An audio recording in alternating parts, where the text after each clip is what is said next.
contour and highlight the face.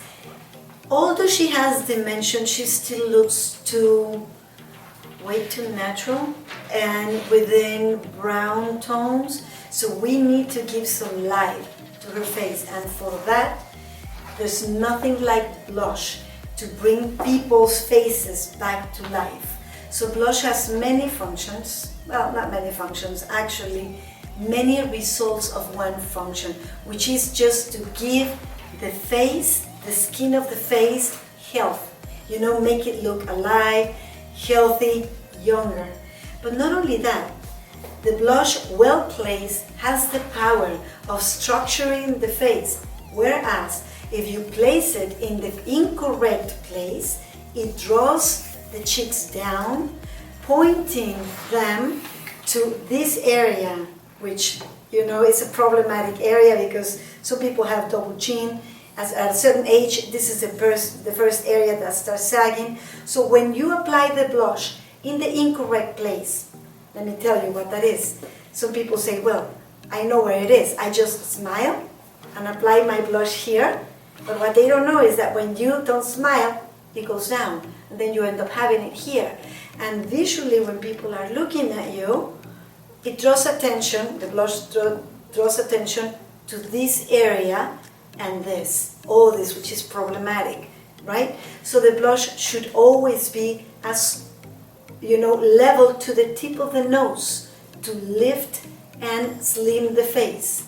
Another big problem when you just grab a brush and go like that is that you can end up with two huge, kind of like apples, you know, and that will also add volume to your cheeks. So blush is one of the elements that I always tell people is extremely necessary. It's one of my favorite ones because I do believe that blush changes faces. You're gonna see right now.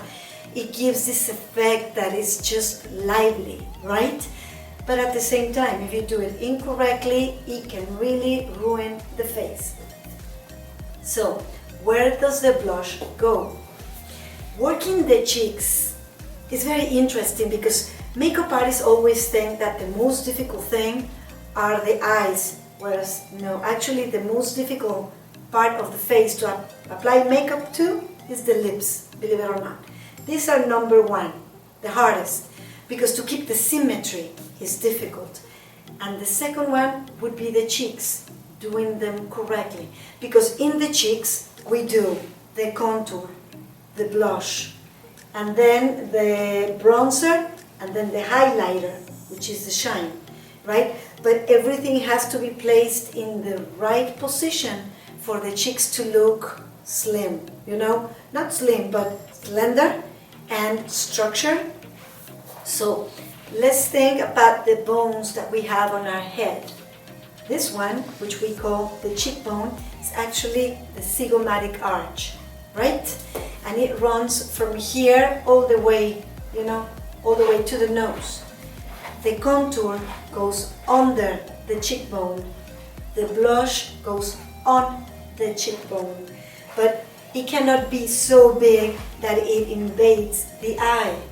So the best way to measure where the blush goes is you look at where the ear is attached to the head, right here. And you do an imaginary line to the tip of the nose. There is where the blush goes, right? Now, never ever go past the pupil. You ask the person to look straight, you look at where the pupil is, that is the last place that you're going to apply a blush. Because if you get too close to the nose, you divide the face in two and you drag the nose out, making it look thicker, right?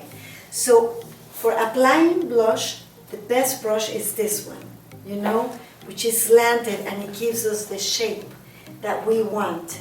Now, whenever you take your product, your color, you have to start applying it in the back and then just bring it to the front, you know? So why? So you have more color in the back and less in the front.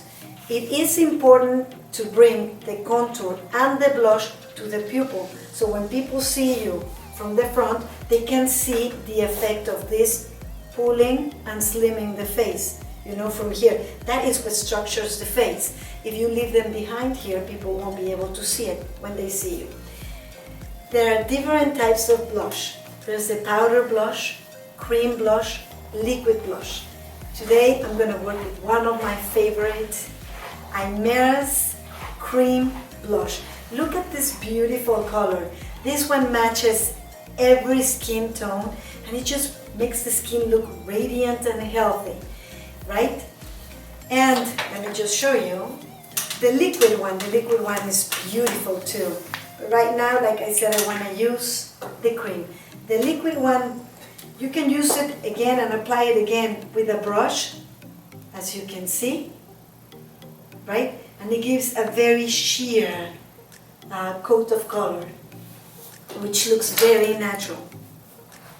So working with this, once again, you don't want to take it with your brush because that might contaminate the product. So I am going to take it with my palette, I'll put it on my palette. Here it is. From here I am going to take it.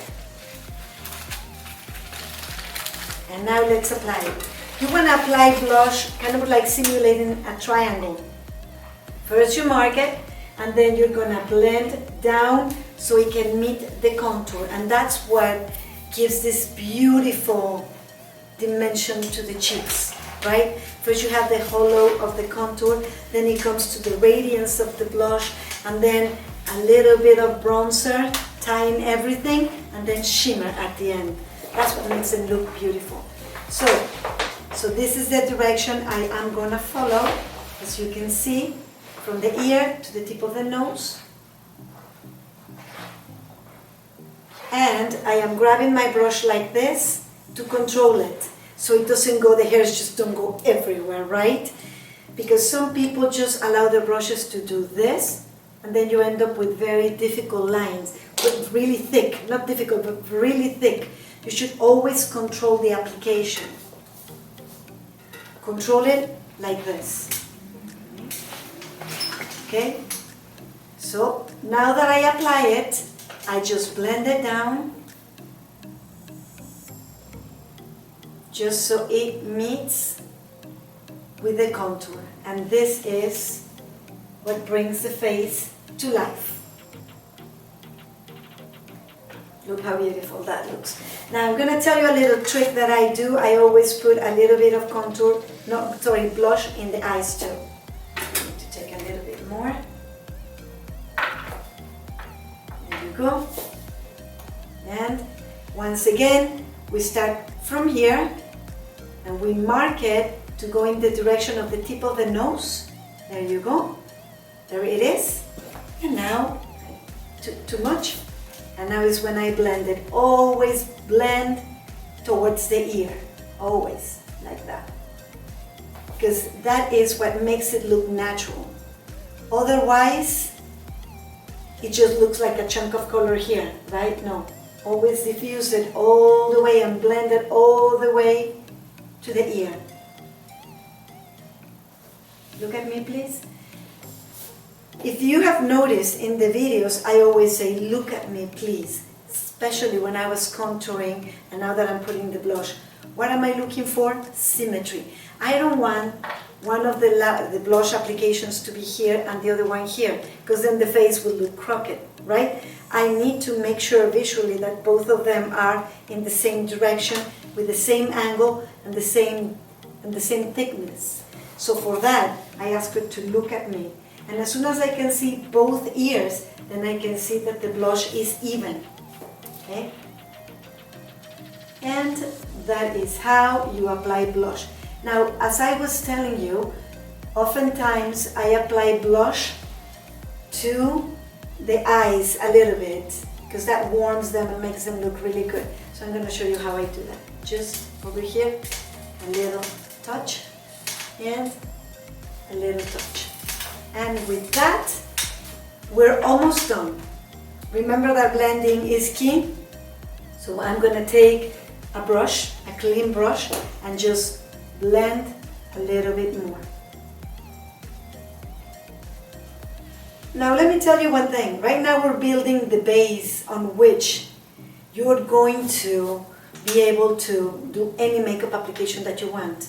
You know, you can go for really bold, dramatic eyes, but the skin should always look good. It should always look natural. Because if you have a lot on the eyes and a lot on the lips, and then the cheeks are a big hot mess, full of lines, and a lot of harsh lines and a lot of color, then it's not gonna work. Okay? But with this, we could say that this is a successful blush application.